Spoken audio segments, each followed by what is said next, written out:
नमस्कार, मैं नेहा। आप देख रहे हैं आदर्श न्यूज बिहार।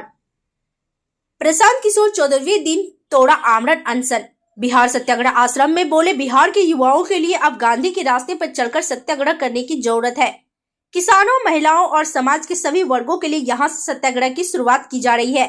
प्रशांत किशोर जन स्वराज पार्टी के सूत्रधार प्रशांत किशोर लगातार 15 दिनों से अनशन पर थे। आज 16 जनवरी को उन्होंने गंगा स्नान कर अपना आमरण अनशन तोड़ा। जय बिहार और भारत माता की जय के नारों से पूरा आश्रम गूंज उठा। आगे उन्होंने मीडिया से संवाद में बताया कि इस आश्रम से आज से ही सत्याग्रह की शुरुआत की जाएगी। साथ ही उन्होंने कहा कि मैं यहीं पर रहूंगा। बिहार में जो लोग यहाँ के व्यवस्था से परेशान है, जो बेहतर व्यवस्था चाहते हैं, बच्चों के लिए पढ़ाई और रोजगार चाहते हैं, यह सत्याग्रह सरकार के खिलाफ सत्य के लिए आग्रह का अभियान यह आज से हम शुरू कर रहे हैं। इस उद्देश्य के साथ हम हफ्तों तक यहीं रहेंगे और यह संकल्प किए प्रयास करेंगे कि बिहार के लाखों युवाओं को हम इससे जोड़े और प्रशिक्षित करें कि बिहार में जाति और उन्माद से ऊपर उठकर अपने बच्चों के भविष्य के लिए यहाँ आए। और हम इस सत्याग्रह की शुरुआत कर रहे हैं। 6 जनवरी को जो हुआ उसमें शामिल किसी भी अधिकारी को नहीं छोड़ा जाएगा। लोकतंत्र की जननी को लाठी तंत्र नहीं बनने देंगे। प्रशांत किशोर ने कहा कि अगले 2 दिन के अंदर में जितने पदाधिकारी बर्बरतापूर्ण लाठी चार्ज में शामिल थे वह तैयार हो जाए। हम उन्हें कोर्ट और ह्यूमन राइट कमीशन तक लेकर जाएंगे।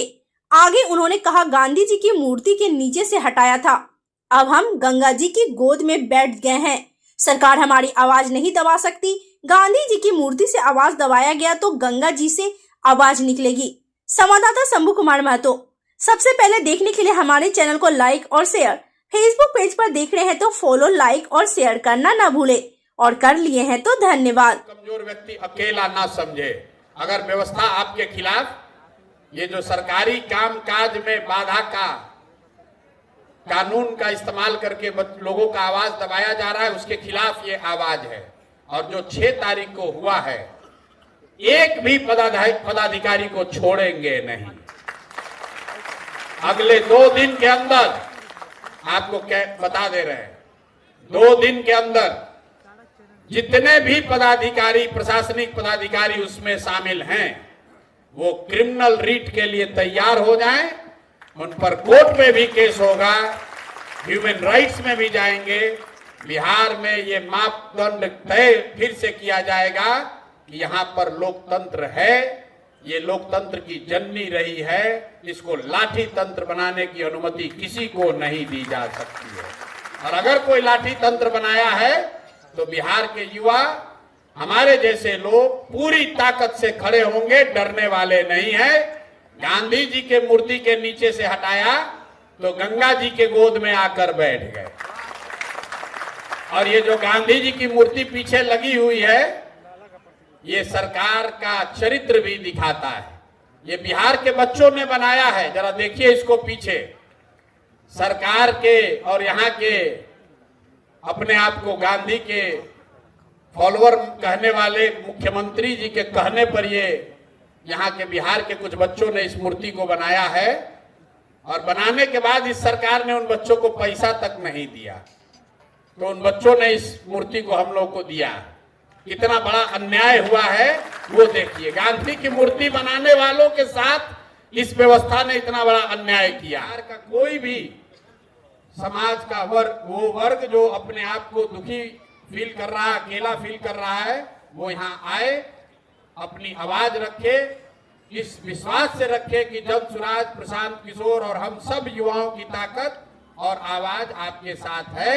आपको व्यवस्था से डरने की जरूरत नहीं है। व्यवस्था में गलती और जाति करने वालों से डरने की जरूरत नहीं है।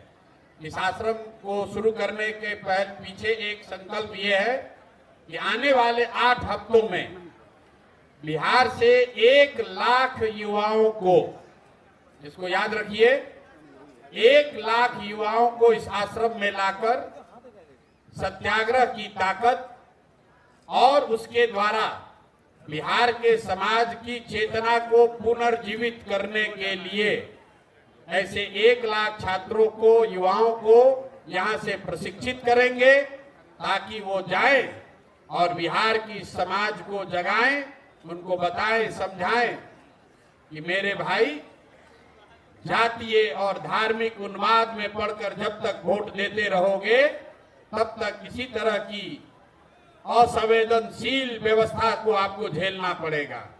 एक बार अपने और अपने बच्चों के भविष्य के लिए, उनके अच्छी शिक्षा के लिए, उनके रोजगार के लिए, बिहार में पलायन बंद हो उसके लिए, किसानों की समृद्धि हो उसके लिए, महिलाओं को रोजगार मिले इसके लिए, इन संकल्पों के साथ ये रास्ता युवाओं को मिले कि सत्याग्रह के जरिए इन संकल्पों को कैसे पूरा किया जा सकता है। इसी उद्देश्य से अगले 8 हफ्ते कम से कम इस आश्रम में रहेंगे, परमानेंट रहेंगे और यहीं से उन युवाओं के साथ मिलकर उनको प्रशिक्षित करके पूरे बिहार के समाज को जगाने समझाने का प्रयास किया जाएगा। और इसी संकल्प को लेकर अब इस सत्याग्रह की यहाँ से शुरुआत कर रहे हैं। प्रशासन को, सरकार को कोई डरने की जरूरत नहीं है।